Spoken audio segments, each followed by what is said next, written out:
If you're in your mid to late 20s, you probably grew up watching a lot of the same teenage musicals that I grew up watching. High School Musical, The Cheetah Girls, Camp Rock, musical TV shows like Hannah Montana, Victorious, my favorite. It was just truly a time to be alive. That era of like 2006 to like 2012, I feel like there were a number of musical projects being released on Disney and Nickelodeon. And now we're getting to relive some of these moments from our childhood because Camp Rock 3 is back. Victorious is getting a spin-off. Yes, you heard that correctly. And the Cheetah Girls, baby, are back in full swing and motion. In today's video, we're gonna be talking about the 3 biggest musical projects announced by Disney and Nickelodeon as of late. Do some of these have the potential to live up to the name of the original or even outdo the original? And if they're worth the watch. All right, let's start with Camp Rock.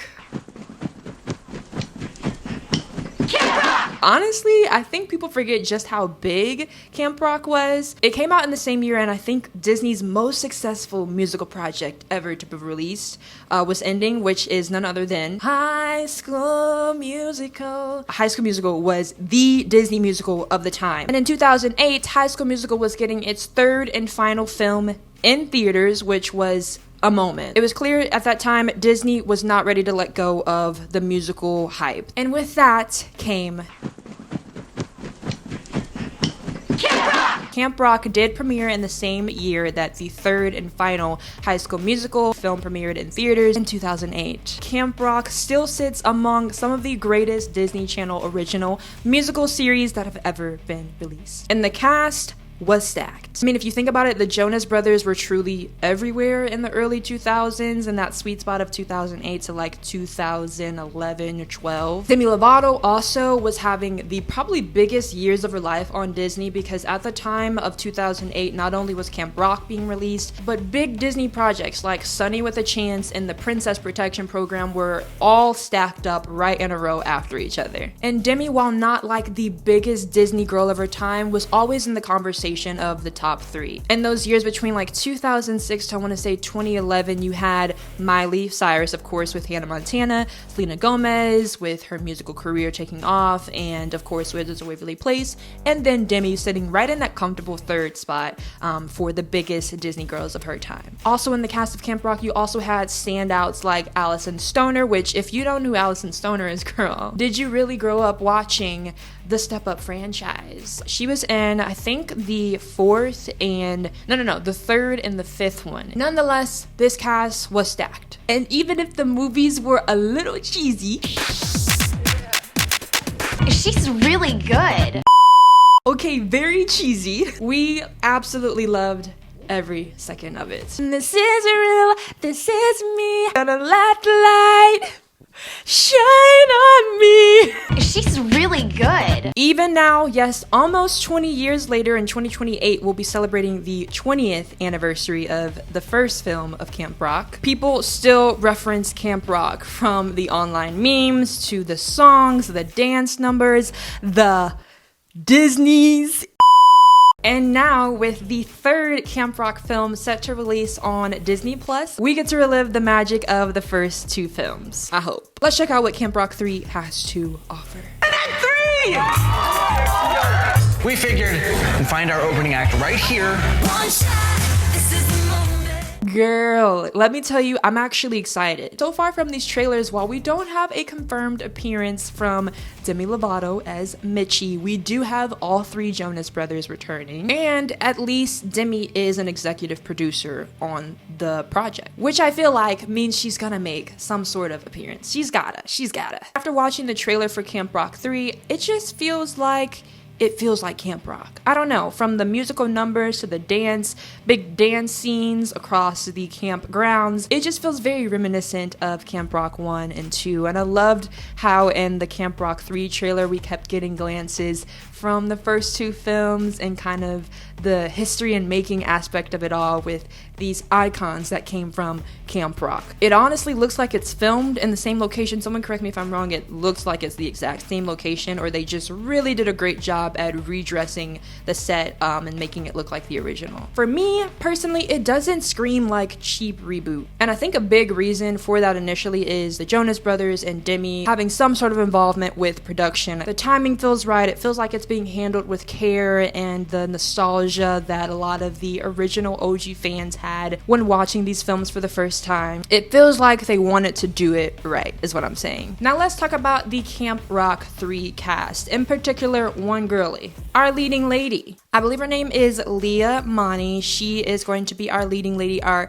next Demi, if you will, of Camp Rock. She is actually the person I think we all should be paying the most attention to, the closest attention to. She plays a character named Sage, and from what I can tell, the girl can actually sing, which is another bonus for Camp Rock 3. It looks like she's been in other big Disney projects recently, such as High School Musical, the series. Did I get that right? That is such a stupid title in my opinion. I never watched that. Anyway, I'm sure the cast is great. I mean, standout people came from there like Olivia Rodrigo and that little boy she made the song about.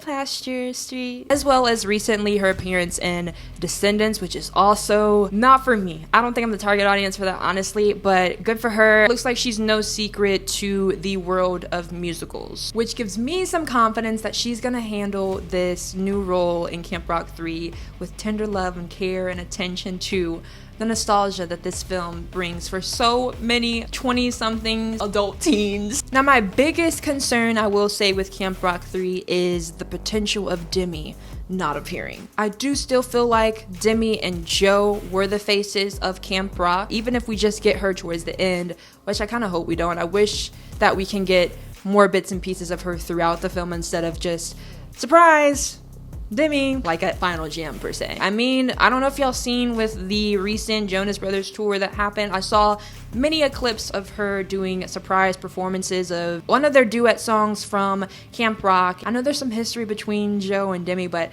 I think we're all past that. All that being said, Mitchie needs to exist in this universe. But I don't know, guys, what are your thoughts? How do you feel about the Camp Rock 3 trailer, the movie in whole, the premise of it all? Do you think Demi is going to make a secret return somehow, some way, even if we just get her for 5 minutes on our screen? What do you think of our leading lady, Leah Mani? And what are you most excited about for this new Camp Rock 3 film coming out on Disney+?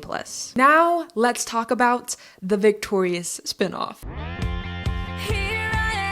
Hollywood Arts is the Victorious spinoff starring Daniela Monet with an all-new talented gang and friend group from Hollywood Arts. Guys, I cannot express to you enough how much Victorious was a staple in my childhood. Even to this day, I will still rewatch Victorious. Anytime they put it on Netflix, anytime it's on really any streaming platform, I'm rewatching it. Every couple years or so, I'm rewatching Victorious. The music is still chef's kiss to this day. Like, I don't know what Nickelodeon was doing. I mean, Dan Schneider, you know, he had some bangers. Was the man problematic?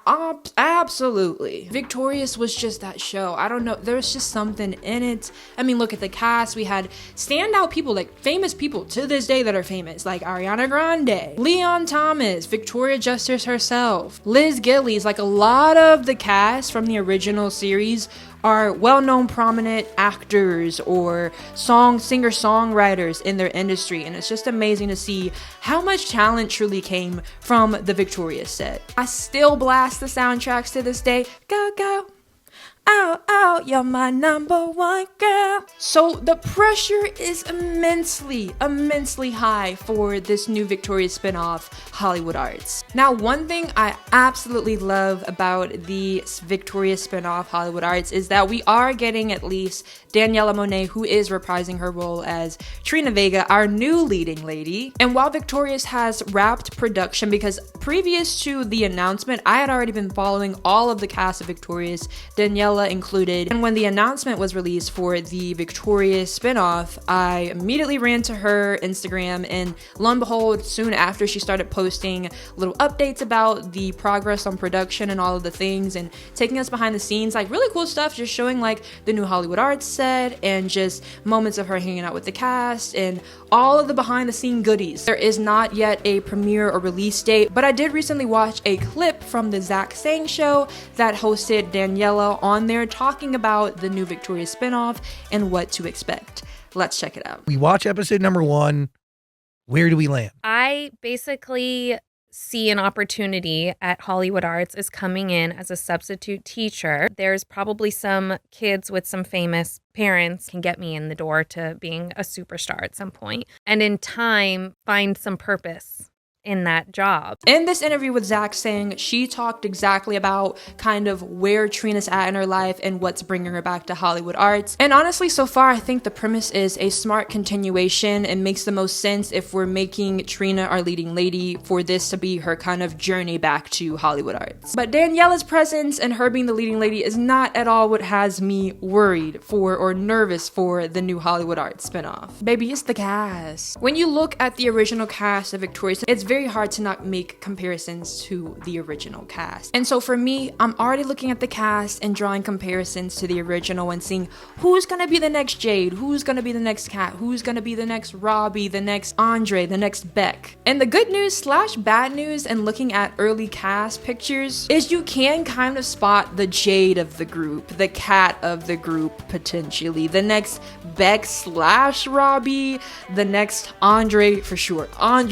Nayano, casting another black young man with some locks. He better be musically gifted too. Which is fun, but also dangerous because yeah, we get to relive some of the moments of the original. But now the audience, like all of us watching now that probably watched when the show was first airing, we're not just looking at these actors and judging them on their own, we're also now comparing them to their original counterparts, if you will. So the pressure is really on for them, I feel like. So I just hope that they can do it justice. But that's not even the biggest thing that I'm kind of worrisome about. It is the music. The music is first and foremost. It is the forefront of the project, I feel like. Second to acting. Like, I can stand if there is somewhat like cringy bad acting, if you can dance, if you can entertain me, if you can sing, baby, like sing. And so for me, that is my biggest question mark at the moment in time is, can the cast sing? Can they deliver? They ain't even got to be the best dancers, because I mean, look back at the original Victorious,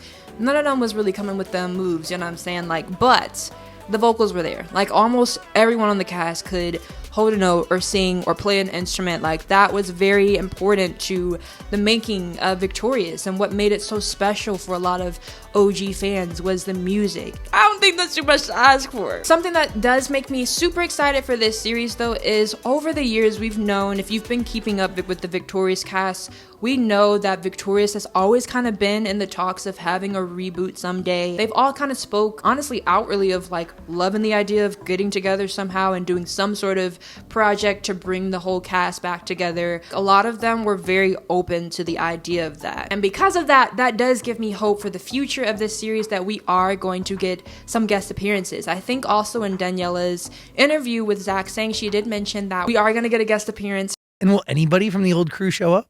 Yeah. There'll be some guest appearances? Yeah. I think it's gonna be Tori. That makes the most sense. She's her sister. She was the closest to her. It makes sense to start with Tori or Psychowitz. Those two would be really good first two guest stars to come on the show. But I'm excited for potential Andre returns.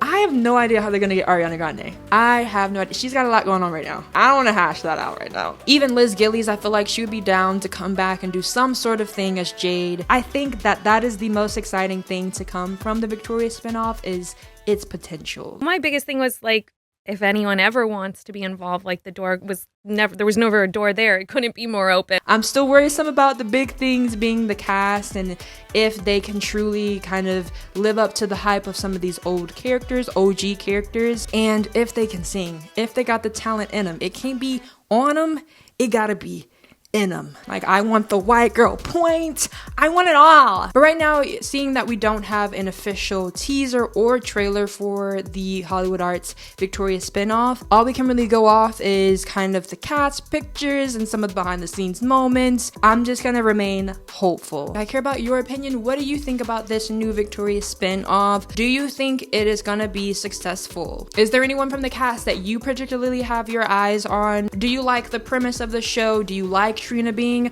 our leading lady? Who do you think is going to be our first guest appearance from the OG cast? Let me know all down below. And now, guys, most recently announced, Cheetah Girls Next Gen is officially in production. Mic drop. Your hands up, you ready to start.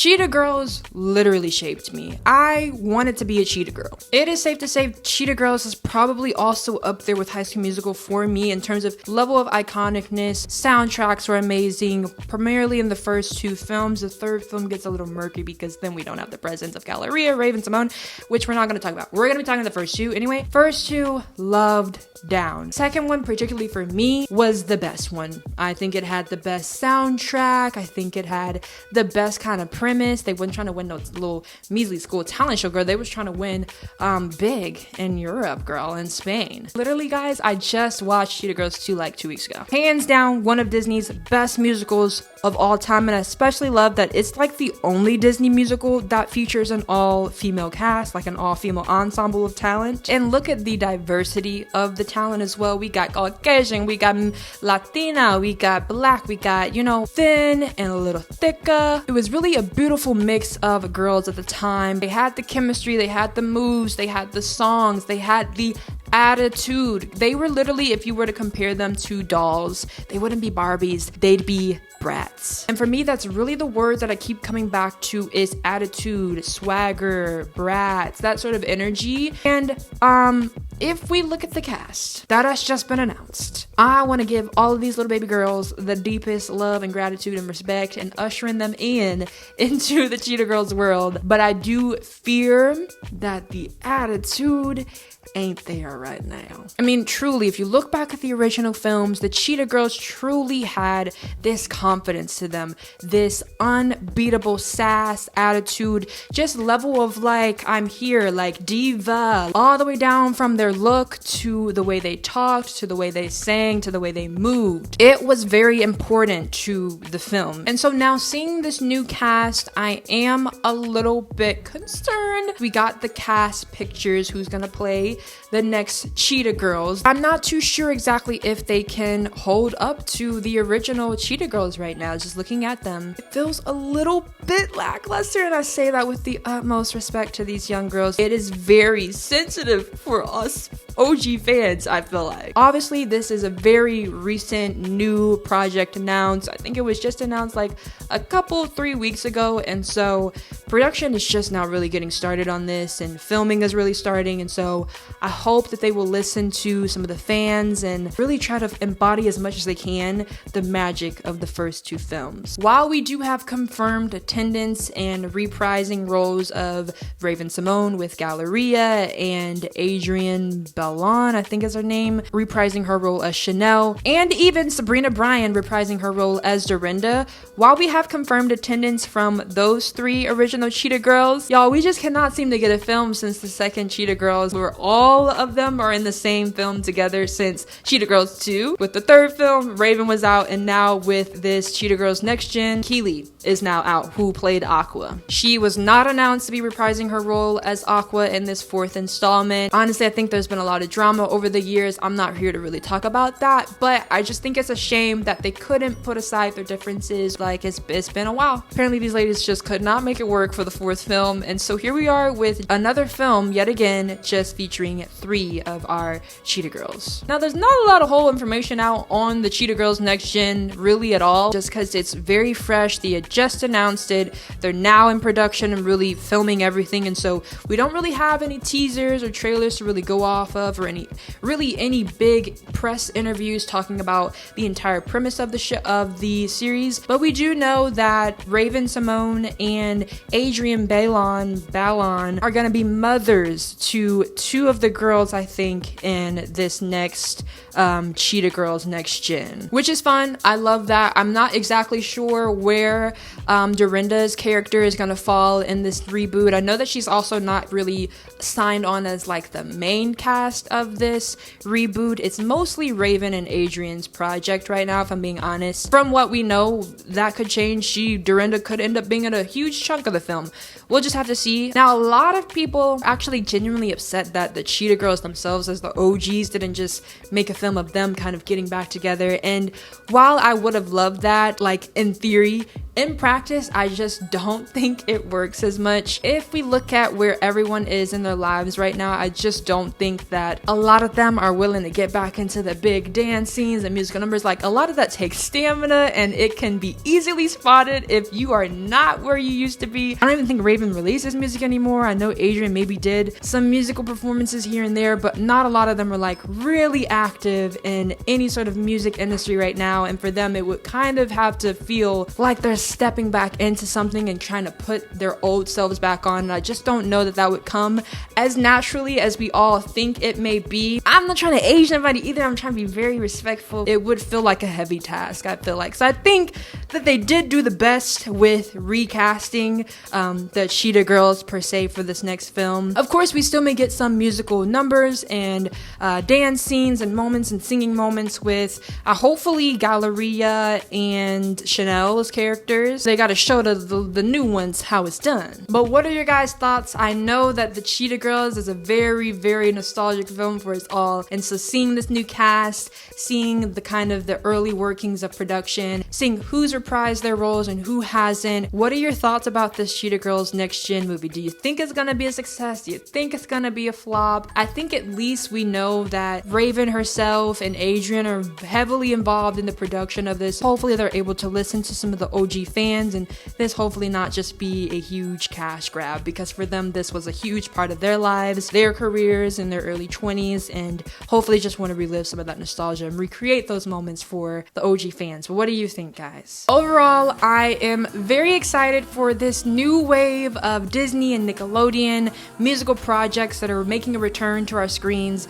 Super excited for Camp Rock 3, and I think I'm most excited and most hopeful for that one to kind of live up to the hype, or at least do it justice in comparison to the first two films. I'm equally excited and a little bit nervous for Victorious, the spinoff, Hollywood Arts, and I can't wait to get more information and start seeing some teasers or trailers for that, and hopefully get a premiere date sometime in the next coming months. If we're gonna get it next summer, if we're gonna get it next winter, I hope sometime next year, hopefully, for the Victorious spinoff. And lastly, the biggest, latest announcement with the Cheetah Girls Next Gen.